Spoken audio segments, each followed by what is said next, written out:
Hello and welcome to Texans Talk Money. I'm Kyla, your host and a peer financial coach at Texan Smart. Every episode, we will be joined by another peer financial coach from my office, where we will be navigating all the roads on how to handle your money as a college student. So sit back and get your wallets ready to be Texan Smart. Hello, everybody, and welcome back to Texans Talk Money. Today, I am joined by Ian. He hasn't been on in a while. No. So, how have you been lately, Ian? Good. Really good. Staying out of sickness for the most part. Oh, good, because everybody's getting sick. Everybody's getting sick. Well, today, that's more physical well-being, but today we're going to talk a little bit about your mental well-being and how it relates to financial literacy. Oh, good. So pretty much it's just going to kind of be a breakdown of how financial literacy can affect your mental well-being and some little steps that can help improve both your financial and emotional health. That's good because I don't think we usually make that connection, that money actually changes how we think and how we actually feel about day to day. I don't think people think about it, and they maybe think about how it makes you feel afterwards, but maybe not necessarily like in the moment feelings or even before you make a purchase or like as you're making a purchase, you know, just anything when it comes to financial related stuff. I feel like it like doesn't get touched on, but actually makes a lot of sense once you talk about it. Yeah. So how does money and mental health relate? Like, how does it tie in to even making sense? Well, I think there's the obvious. When I don't have money, I'm sad, right? Because I can't do what I want. I'm broke. Yeah. Exactly. You're sad, or you feel like you're like on top of the world after you've gotten paid. You're like, whoop, I got this chunk of money I can giant chunk of money, and then you get a little overexcited and maybe you go spend it. Or you're like, I'm broke and I can't do anything and I'm just going to be sad and go cry. All the stages. Is what I do a lot of the time. But it's okay. It's fine. It's okay. So it like anything, like even like we were saying, if you're broke, it leads to financial stress, which then leads to just stress in general, because then it just makes you stressed about everything. I know if I'm stressed out about a class, then I come into work and I'm stressed about whatever I got to do at work or whatever I got to do with other stuff. And then I'm freaking out when I have no reason to freak out, because why am I freaking? I literally have nothing to stress about. Like I have nothing. I'm fine. Yeah. And so that just leads to a lot of things like that anxiety. And then like we said, it can make you sad. So let's say you maybe don't have a good steady income where you're making a good amount of money so you can do stuff and go hang out with your friends. Not as much as you want, yeah. Then you get sad, you get a little bit depressed, which is not good. We want everybody to be happy, which is why we're doing this episode, because we want you to feel happy, and we don't want your money to make you feel sad. We want your money to make you feel happy. And so that can even lead to your physical health issues, because then you feel like if you don't have money and maybe you don't have a dining plan or anything like that, then you're like, well, I can't go eat. I don't have money. Starve. You're going to starve. Be hungry. Or you get too excited about your money, and then you go and splurge at Texas Roadhouse and buy a giant steak, and you maybe eat too much, and then you're like, oh my gosh. And then you feel bad physically. Feel awful because you're so full. Or you don't have enough money to pay your medical bills. Oh, yeah, because you that'll just ate yourself into a food coma. Yeah. I've eaten a lot of food before and didn't feel great afterwards. Talking about stress, earlier you mentioned something about a statistic that you read. Yes. What was that about? About stress and money? I saw something that said about 72% of Americans actually report feeling stressed about their money at some point in their lives, whether it be when they're younger, when they're older, obviously when they're a college student like us, where you're having to pay for bukus of things. Yeah. So, you know, there's so many different things. So that's why there's such a large portion of the population that reports feeling stressed about their money. I know I felt stressed about it in high school when I had no reason to. And now I'm like, oh my gosh, I did not know. I knew nothing. I was whining about nothing. I was crying about nothing. Because what in the world? I was crying about not having $20 to go get a freaking, like, I don't know, like some food from the gas station. Yeah. And now I don't have $20 to buy me gas to get home next week. Like, big real issues. You're like, okay, maybe I was overreacting a little bit. So it's just one of those, like, so then when you fall into a deeper hole, you're like, oh, this is so much worse than I even thought. I know I found myself in that position where I'm like, I have no money. I'm sad. I can't. All my friends want to go out to the movies, or they want to go out bowling, or, you know, something where you have to spend money. I don't have the money. So then you go to your parents, maybe. You're like, can I have some money? And they're like, where's all yours? And you're like, I don't have any. And they're like, too bad. And I'm like, should have budgeted. Right. Yeah. Right. So what is the link? So now we're going to get a little bit more in depth about it. So the link between your mental well-being, your mental state, and your money. So how does it, like, on a wide scale, affect your mental well-being? Well, the biggest thing you hear about, and I've heard about, is people living paycheck to paycheck. Yep. Like, they just need that money, and they say, okay, you know what? I only have $137 in my bank account, but I can make it to that next paycheck to get another couple $100 to make it the next week, instead of thinking long-term. Contentment. And then, whoa, English, yes. Get it. Okay, so then the psychological aspect of that, so more on the, like, your actual emotions and, like, your chemical balances, as everybody likes to call it. Brain chemistry. Yes. And so that kind of comes along when you're in debt. If you're like, I owe all this money, but I don't even have money to buy food. Yeah. So then you're like, oh, I don't know what to do. Or even just being uncertain. Like, maybe you are about to go off to college, or maybe you're about to graduate and you're like, I don't know what I'm going to do. I don't have a big girl job or a big boy job. And so now I'm struggling because how am I going to pay for everything? Because let's say you had an on-campus job. You can't keep that on-campus job once you're not a student anymore. Fully prepared for life. So then you're like, oh my gosh, what am I going to do? I'm not going to have an income. So it's one of those you have to think ahead. Maybe don't overstress. Don't wait till the last minute to think about your finances. Your finances should, if anything, come before everything, because that's what affects everything for the rest of your life, if you think about it. Like, not to, like, make that sound scary, because that does sound scary. Like, money affects the rest of your life. But think about it. Like, I spend money almost every day. Not to, like, a crazy extent, but maybe even just $2 or $3 a day.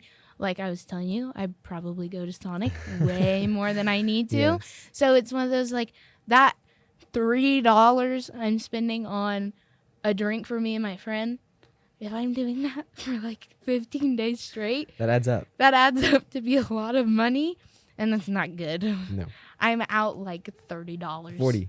40. Oh, yeah. I'm sorry, Mr. Mathematician over here. Higher and higher. But it does. It gets higher. And see, that 50%, it's like, oh, it's cheaper, like, because I have the app. So it's that hits that little dopamine trigger. You're like, well, it's cheaper. I'm saving 50 cents. Like, so you buy two drinks and you lose $1.50. Exactly. Yep. I'm paying as much as I'm saving, really. Like, so it's really not doing anything. And that affects yourself, like how you see yourself. Yeah. Even that it affects your self-worth. I don't have enough money to buy this.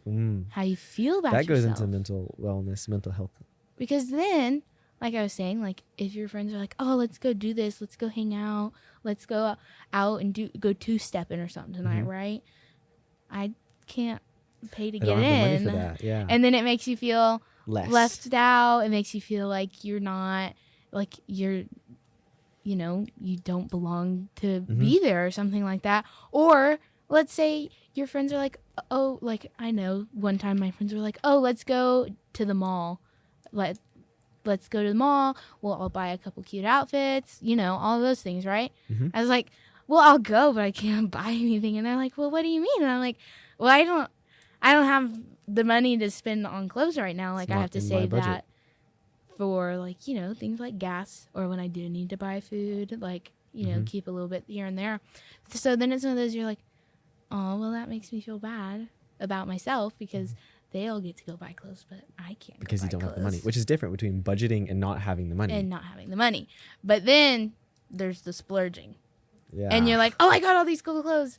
And then you get home and there's like something that you want to pay for school, like, who knows? Like, it could be just a T-shirt or something, but you want to buy this T-shirt, and you're like, oh, but then I'm only going to have, like, $4 left in my bank account because I went and bought. And then you're sad, so you go to Sonic. I'm sad. So then I go to Sonic to get a drink. drink to make me feel better, and then I'm losing those even $4 more money. are gone. Those $4 are gone, and then shake. I'm a sad, broke girl, Yeah. and I just want money. And especially because most people's paychecks are bi-weekly. So then you're just sitting there like, can't do anything. Yep, just gotta work. You gotta spread it out. Yeah. Or just don't spend it. I should Spend it probably wisely. listen to that. Yeah. Yeah. I should maybe not spend it as much, but that's okay. So then that kind of affects your behavior. Definitely. Because like we were saying, you get sad because you spent all that money on those clothes. So now you can't buy this cool T-shirt from the school. And everybody else has them. And then everybody else has them. So then you feel left out. And then you go get Sonic to make yourself feel better or something like that. And then you're out even more money. So then you're even more sad. And you're like, well, I don't even have money to go get me another Sonic. You know, it's just this and then rabbit you spent hole. that money and you're feeling horrible about yourself. You're feeling horrible because now you have no money. You have no money. You have no money. That's it. It's not funny, but it's true. Like, it's relatable. And so if you are in a financial situation that is upsetting and maybe you can't really fix it at the moment, and you know that maybe you're short on money but you're spending it on things that are necessary, try and avoid looking at those bank statements. If you know that you have the money to spend but you're trying not to spend more, don't look at your bank statements. Don't look at how much money you have left, because then you'll be like, oh, well, I have $40. I can go buy a $20 T-shirt or something. Like, I can go buy this I can go out to Chili's with my friends and buy myself a meal. Like, but once again, then you're out $20 more that you could save for something like gas that's a little bit more necessary, or even a T-shirt versus going out bowling. Exactly. You need to prioritize what you're going to do. Like, what is something that you want to put your money into? What's something that's not going to make you feel an investment? sad? Because investments aren't just into stocks or into a company. You invest your time as much as your money, and so when you invest your money into something, what you get is coming straight back. So, like, that's that guilt and that shame, and then don't have that worry about. Well, then you're making financial decisions out of your guilt and shame. Yup. Because you're going and getting the Sonic drink to make yourself feel better, or ice cream, which is not. It's a full circle and not a good full circle. We want to make the circle break. We want to break it. How do you break the cycle? So you can, don't budget. Okay, Don't go spending all that money. Think about your purchases. Don't just go out and buy it because you see it, you like it, you want it. I was telling you before we recorded, like, I'm probably worse about spending my money in person than I am online, because online I can just save it to my cart. I can see that there's multiple options. Wait for a sale. I can wait a couple days, like, think about it. Do I really want it? But in person, there may be one or two of those items. It's in your hand. That could be in yours. your hand. You're like, ooh, I like how this feels, or ooh, this is the right size. So you're like, well, I have to get it now, because when am I going to see something like this again? When am I going to find it again? So you want to go buy it. That counts as an unhealthy financial habit, I believe. Yeah. Let's not feed into those unhealthy financial spending habits, because that's not mindful spending. That's like that. Like, you want to do mindful spending and not retail therapy. Retail therapy is not good. Like, it makes you feel good until you're looking at the pile of clothes that you bought, and then your bank statement that says you have no money. That's not what you want. Let's have you have money, and you bought only a few things instead of the whole store. You bought one or two items that you're like, oh, but I like actually have a use for this. Like, if you go out and you buy like a plain, like, let's go say you buy a pair of slacks because you have interviews coming up. You're about to go get your big kid job, right? TTM interviews. You never know. Like, you're about to go get your big kid job, so you need some nice interview clothes. That is mindful spending. That you're spending it where you know you're going to need to spend money eventually, because it's for something that will hopefully make you more money. Or buying a Snicker bar versus a pack of hangers. Yeah. Like just don't spend your money on unnecessary stuff. I really should listen to my own advice. I sit here and I give all this advice, and maybe I should start listening to myself. But at least you'll know that you're doing better than me, for the most part. Yeah. I still have I still have better ones. So. Okay, so we're talking about financial literacy and mental health. Yeah. We talked about a lot of the mental health aspects, and we've mentioned some financial literacy terms, but like, how does that play into reducing stress with financial literacy? Yeah. So how does that relate? budgeting is a big thing. Okay. I know we touch on that a lot. I know we've said it a lot in this one. But it is a big thing. It is. It's powerful. Like that's one thing that you will hear from pretty much anybody when it comes to finances. If you aren't watching where you put your money and like setting aside certain amounts for certain things, it's just going to go out the window. Mm-hmm. And so a lot of budgeting tools. Yeah. So apps like Mint, or even just Excel sheets, like keeping track of where you're putting your money, or where it's sitting, where it's going, what you're saving it for, whatever it may be, just so you have track of it. Know your money. Know it. And then create a flexible budget that works. So have like an extra, however much you can put aside for the extra. Mm-hmm. Have that there and just put miscellaneous or extra. That way, if you need to put a couple extra, like $20 extra into like a car payment that month, you never know, then you can put it into that. You know what I mean? Mm-hmm. Extra money per se. And then understanding debt. That's a big one. So That is good debt interesting. versus bad debt. Yeah, because there is good debt. Good debt is something like student loans. That's Yeah. helping you pay for school so that one day you can get a job that's going to help you pay off your debt. Bad debt is your credit cards or your cars. Pay those off. Yeah, your debts you already. You would like to keep your car and not have a bad credit score. That way you can, get a house. Yeah, use it. Yeah. Mm-hmm. You can actually use your credit score. Equipped for life. So pay off your credit cards and your cars. But in paying them off, there's different ways. And there's different ways. You can set up payment plans. You can set up like automatic withdrawals, so where it automatically pays it. So like you can set it up for when you get paid that it automatically pulls out of your paycheck, so you never even see that money. So it's almost like it's not being pulled out. Can't spend it. So you can't spend it. You can't go back into You debt. can't be like, oh, I wish I wasn't paying for this, or oh, I shouldn't have paid. Like I won't pay it off this month. Like, you're not even thinking about it because it's never even showing up in your bank account. And you won't forget it. And you won't forget it, too. That's a big thing. And then having your safety net, emergency fund. We talk about this. As a college kid, it kind of seems unnecessary. The analogy I like to use is your parking ticket. If you get a parking ticket, that's $30 sometimes. Like, sometimes more, depending on what you do wrong. Yeah, no, it definitely can be expensive. And so, if you're sitting there and all of a sudden you're having to pay $100 because you parked in a handicap. Actually, that's a $500 fine. I was gonna say. You parked in a handicap, and because I don't know, maybe you were in a rush and you just weren't thinking about it. You're only gonna be there for 5 minutes. Like, well, parking services takes 2. Let's say you've been good and you've been putting money in your emergency fund, and you have $600 saved up. Where you got $600? That's not my business. But it's now the Sonic trips you didn't take. It's the Sonic trips I didn't take. Man, I'm telling you, it probably has spent $600. Who knows? But now you have $500 to pay off your ticket, and you have $100 left to build off of for your next ticket. For your no. Hopefully not your next we don't want ticket. Tickets. Maybe like books, or if you lose like your Texan card or something, like you can pull out of that. Whatever it may be. Hopefully not. You got a cough that won't go away. Maybe you learn from your parking ticket, and maybe you go buy medicine instead of going to the doctor. Yeah. Mm-hmm. That would work too, Mm-hmm. And then, so we kind of already talked about it, That's but the credit net. scores. Credit score. Yeah.